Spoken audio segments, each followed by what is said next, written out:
दोस्तों, आज की हमारी इस वीडियो में हम एक ऐसा योद्धा के बारे में बात करेंगे जिसने मुग़ल सल्तनत को डूबने से बचाया था और अपनी वफादारी से मुग़ल सल्तनत को बुलंदियों की आसमान तक पहुंचाया था। दोस्तों, वो योद्धा कोई और नहीं था, वो था मुग़ल सल्तनत की 300 साल के इतिहास की सबसे बहादुर योद्धा बैरम खान। दोस्तों, बैरम खान कौन थे, मुग़ल सल्तनत में उनकी क्या खिदमत थी, इन्हीं सभी चीज़ों के बारे में आज की हमारी इस वीडियो में हम जानेंगे।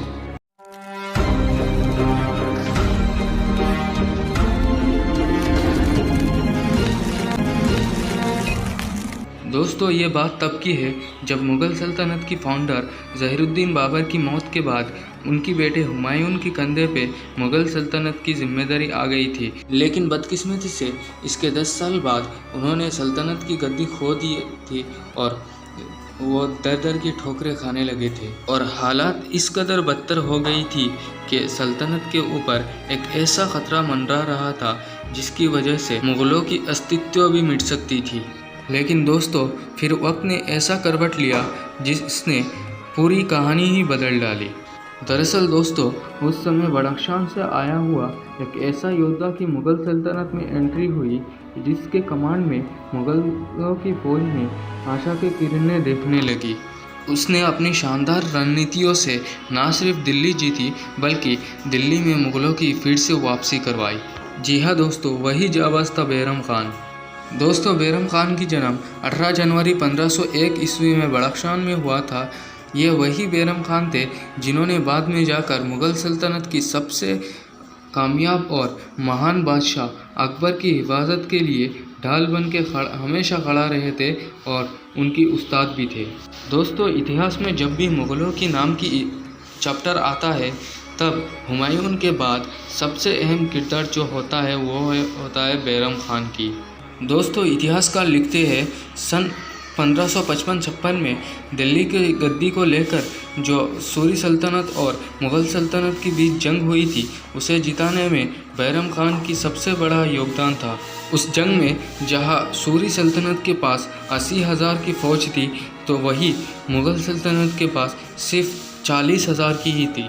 लेकिन दोस्तों, वो बैरम खान ही थे जिन्होंने अपनी शानदार रणनीतियों से जंग को आसानी से जीत ली थी और एक बार फिर दिल्ली की आसमानों में मुग़लों की परचम लहराया था। लेकिन दोस्तों, मुग़लों के अच्छे दिन आए हुए सिर्फ 1 साल ही हुआ था कि हुमायूं की मौत हो गई और उस समय अकबर सिर्फ 13 साल की ही थे। इतिहासकारों की माने तो हुमायूं की मौत के बाद मुग़ल सल्तनत की दुश्मनों ने सल्तनत को तोड़ने की साजिशें करने लगे ताकि अकबर बादशाह ना बन पाए और वो लोग खुद बादशाह बन सके। लेकिन दोस्तों, उन लोगों की साजिशों पे बैरम खान ने पानी फेर के अकबर और सल्तनत की हिफाजत की और 13 साल की उम्र में उन्होंने अकबर की राज्य अभिषेक करवा दी थी। धीरे धीरे वक्त गुजरा, साल गुजरा और अकबर बेहतरीन बादशाह के तौर में उभरने लगे।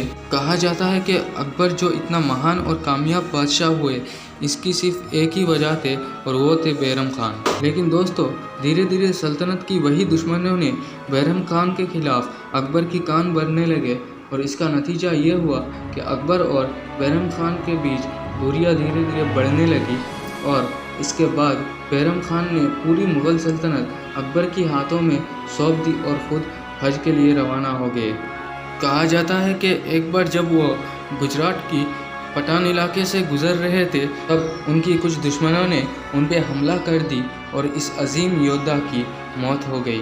सूत्रों के मुताबिक ये वही दुश्मन थे जो चाहते थे कि मुग़ल सल्तनत फिर से खड़ा ना हो पाए। दोस्तों, आपकी जानकारी के लिए बता दूं, 31 जनवरी 1561 की वो दिन थी जिस दिन इस अजीम योद्धा बैरम खान पे हमला हुआ था और उनकी मौत हो गई थी। दोस्तों, आज की हमारी इस वीडियो को हम यहीं पे ख़त्म करते हैं। मिलेंगे अगली बार फिर किसी नए वीडियो के साथ। तब तक के लिए अपना ख्याल रखिए और देखते रहिए द हिस्टोरी।